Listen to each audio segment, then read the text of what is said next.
अस्सलाम वालेकुम एवरीवन, मेरा नाम आयशा अरूज है और मैं क्लिनिकल साइकोलॉजिस्ट हूँ। आज मैं आपसे जिस टॉपिक के ऊपर बात करने लगी हूँ वो है GAT test. GAT test Pakistan की हर यूनिवर्सिटी में जब आप एमफिल लेवल पे या पीएचडी के लिए एडमिशन लेते हो, ये टेस्ट हमारे लिए ज़रूरी होता है। ये टेस्ट क्लियर किए बगैर हमें एडमिशन नहीं मिलता। काफ़ी स्टूडेंट ने मुझसे रिक्वेस्ट की कि आप इस टॉपिक के ऊपर, आप इस टेस्ट के ऊपर वीडियो बनाएं ताकि हमारी थोड़ी बहुत हेल्प हो सके। गेट टेस्ट बेसिकली लोगों ने काफ़ी इसको लिया हुआ है कि काफ़ी डिफ़िकल्ट टेस्ट है, लेकिन ये टेस्ट डिफ़िकल्ट नहीं है अगर आपके कॉन्सेप्ट क्लियर है। गेट टेस्ट में 100 एमसीक्यूज़ होते हैं और 120 मिनट्स होते हैं, जिसमें हमें अपना ये टेस्ट क्लियर करना पड़ता है। दूसरा, गेट टेस्ट एक तो जनरल होता है और एक सब्जेक्ट टेस्ट होता है।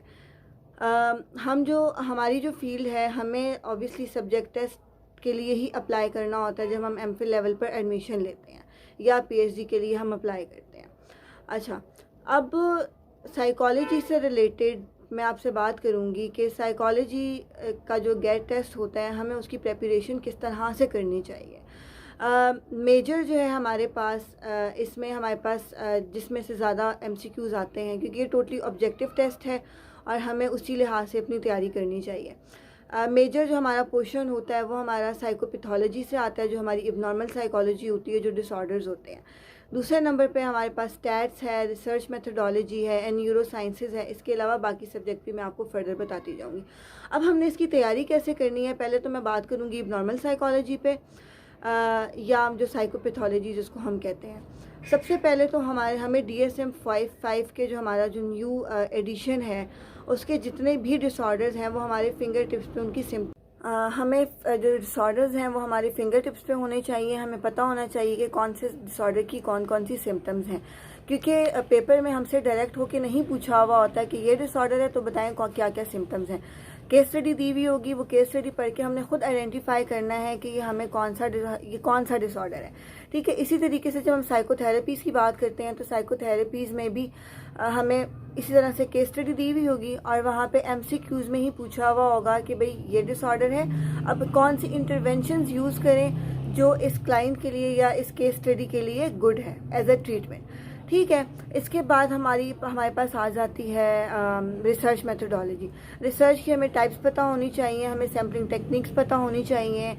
फिर हमारे पास आ जाता है स्टैटिस्टिक आ जाता है। स्टैटिस्टिक मेजर एरिया कवर करता है उस पेपर का, क्योंकि ये बहुत इंपॉर्टेंट है, जिसमें हमें mean, mod, medium, regression, correlation, chi square, ANOVA हो गया, ठीक है, रेशियो हो गया, परसेंटाइल, स्टैंडर्ड डेविएशन, ये सारी, इन सब की हमें वैल्यूज़, इन सब के फार्मूलाज हमें पता होने चाहिए। ठीक है, और ये हम कब यूज़ करते हैं, क्यों यूज़ करते हैं, किस सैम्पल साइज़ के ऊपर कौन सा फार्मूला हम अप्लाई करेंगे, और मतलब इस तरह से डिफरेंट चीज़ें। ठीक हो गया, सैम्पल वेरिएंस है, हमें इस चीज़ की नो हाउ होनी चाहिए, हाइपोथेसिस का पता होना चाहिए, नल हाइपोथेसिस क्या है। ठीक है, और सेकेंडली हमारे पास टाइप 1 एरर क्या है, टाइप 2 एरर क्या है। स्टैटिस्टिक में जितनी भी मेजर चीज़ें हैं, हमें ये चीज़ें पता होनी चाहिए। ठीक हो गया जी। इसके बाद हमारे पास आ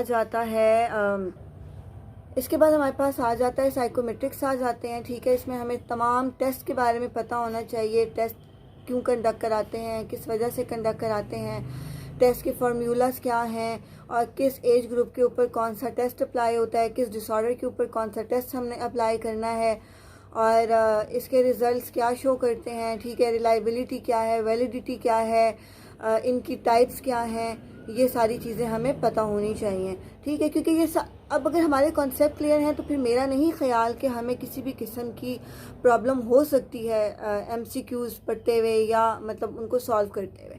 ठीक हो गया। इसके अलावा जो इसके सब्जेक्ट्स हैं उसमें सोशल साइकोलॉजी है, सोशल साइकोलॉजी से भी क्वेश्चंस आ सकते हैं। ठीक है, एजुकेशनल साइकोलॉजी हो गई, इबनॉर्मल साइकोलॉजी, ये तो मैंने आपको पहले बता दिया है। ठीक है, इसके अलावा हमारे पास चाइल्ड साइकोलॉजी है, अडल्ट साइकोलॉजी है, डेवलपमेंटल साइकोलॉजी है। ये सारी चीज़ें हमें पता होनी चाहिए, क्योंकि जब तक हमारे बेसिक्स क्लियर नहीं होंगे, जब तक हमारे कॉन्सेप्ट क्लियर नहीं होंगे, हमारे लिए काफ़ी डिफ़िकल्ट होगा। और मैं उम्मीद करती हूँ कि मेरी इस वीडियो से आपको काफ़ी चीज़ें क्लियर हो गई होंगी। और कमेंट सेक्शन में काइंडली आप अपने व्यूज़ बता सकते हैं कि अगर आपको ये वीडियो अच्छी लगी और मज़ीद आप किन टॉपिक्स पे वीडियो बनाना चाहते हैं, आप चाहते हैं कि मैं उन टॉपिक्स के ऊपर बात करूं। So I am here for any kind of help. Thank you so much. Next time next video के साथ इंशाल्लाह आई विल बी हेयर।